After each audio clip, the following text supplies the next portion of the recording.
United States faces a challenge that is growing more serious by the year, one that many farmers know all too well. The relentless damage caused by wild boars, often referred to as feral pigs, has become one of the most pressing agricultural and ecological problems in the country. What was once a regional nuisance confined mostly to the southern states has now spread across more than 35 states, with populations surging in the Midwest, expanding into the north, and even making their presence felt on the West Coast. From tearing up pastures to rooting through cornfields, rice paddies, peanut farms, and soybean crops, wild boars leave behind a trail of devastation. They do not graze politely like cattle. Instead, they rip through the earth with their tusks, overturning soil, destroying young plants, and leaving fields looking as if a bulldozer has passed through overnight. For American farmers, this destruction translates into billions of dollars in damages each year. Small family-owned farms, which already operate on razor-thin margins, often bear the brunt of these losses, while even large-scale agricultural operations find themselves struggling to keep up with the sheer scale of the problem. But the impact of feral pigs goes beyond just crop destruction.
Pastures meant for livestock are ruined, irrigation systems are torn apart, and fences are destroyed as the animals push through barriers with relentless determination. Entire water sources can be contaminated by their wallowing behavior, creating mud holes where clean ponds and streams once existed. This contamination also poses risks to cattle and other farm animals that depend on those water sources. Environmental concerns add another layer of urgency to the issue. Their rooting behavior doesn't just tear up crops, it also destroys native plants, disrupts soil structure, and accelerates erosion. In sensitive habitats like wetlands, feral pigs can completely reshape ecosystems in just a few years, wiping out plant species that birds, amphibians, and fish rely on. They are opportunistic feeders, eating everything from roots and tubers to insects, small mammals, and even the eggs of ground-nesting birds.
This puts enormous pressure on native wildlife, many of which are already struggling due to habitat loss and climate change.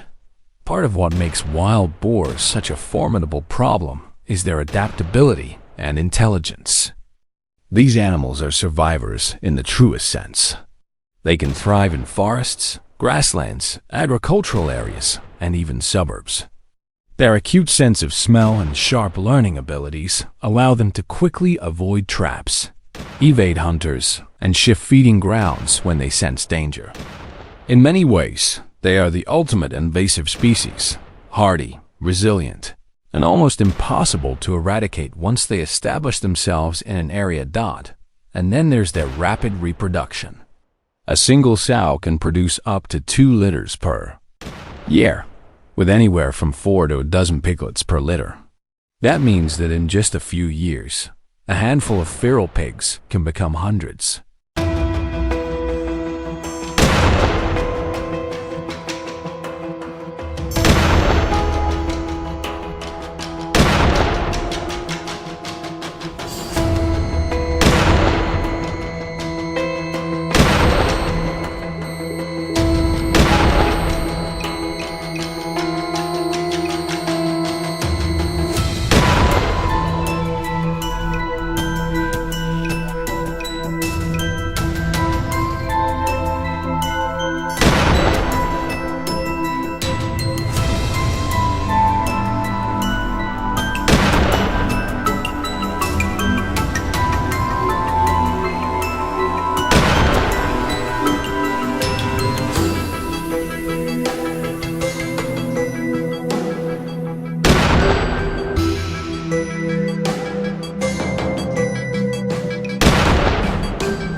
Wildlife experts often say that in order to keep populations stable, not even to reduce them, just to keep them from growing, at least 65 to 70% of the animals need to be removed from an area each year.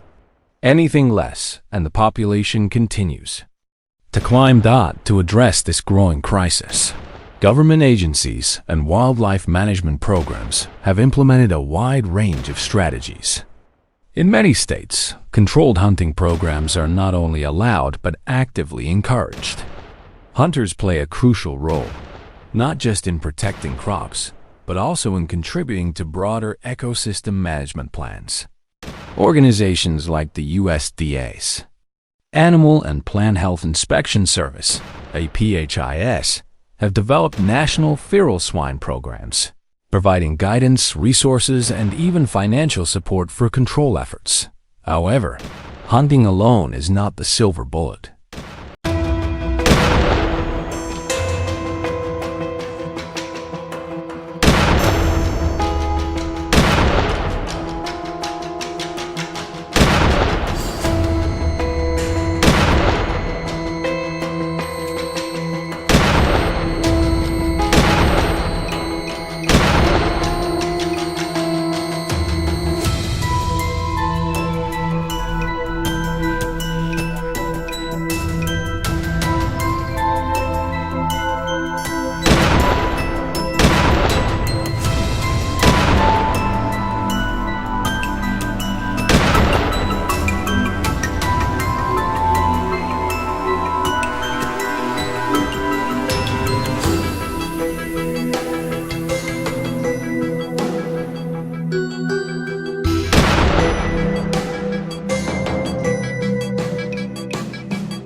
While recreational hunters take hundreds of thousands of feral pigs each year, the numbers simply aren't enough to keep up with the explosive reproduction rate.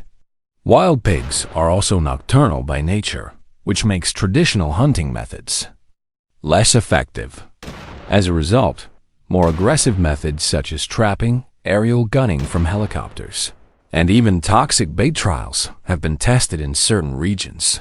For farmers, multi-layered strategies are often the most effective.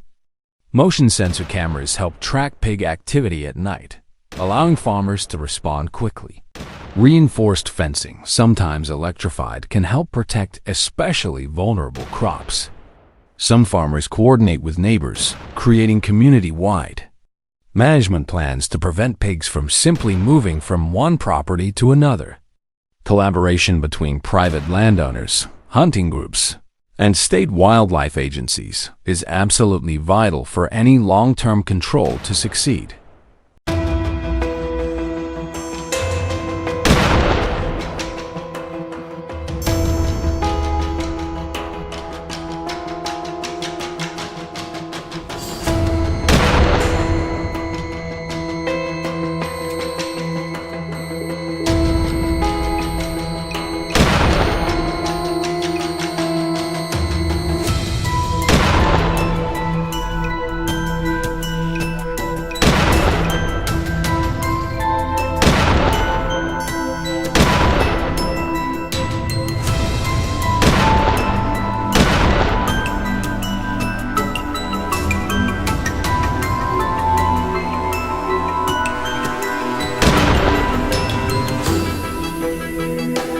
Yet even these measures come with challenges. Trapping requires skill and patience. Pigs quickly learn. To avoid poorly set traps, poison baits raise concerns about harming non-target species, including deer, raccoons, and even household pets. Helicopter culling is effective but expensive, making it impractical for many smaller communities. There are also cultural and ethical dimensions to consider. In some parts of the country, feral hog hunting has become a sport with tournaments, guided hunts, and even reality shows dedicated to the practice. Events like the annual Texas Wild Boar Championship attract hunters from across the country, combining population control with a competitive, almost celebratory spirit. If you'll enjoy this video, please like and subscribe my channel for more information.